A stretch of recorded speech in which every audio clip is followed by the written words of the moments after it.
Here are my Play-Doh ears. First, we have the pinna, which is seen on the side of your head, and it gathers sounds and funnels them to the ear canal. The auditory canal is a passageway that leads from the outside of the head to the eardrum. The eardrum, seen in green, is a tight membrane that vibrates when sound hits it. The hammer, which is in purple, is in the ear bone, and it helps transmit vibrations to the inner ear. The anvil, which is this blue figure here, is a bone in the middle ear that receives vibrations and transmits them to the stirrup.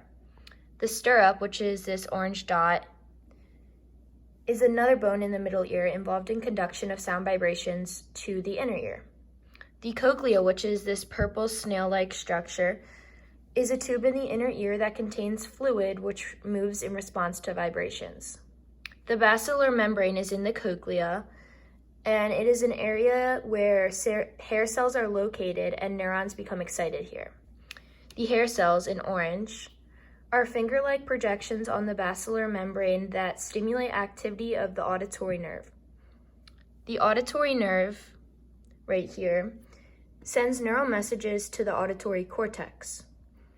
Moving over to the brain, we have the thalamus, which is where the neural messages are sent.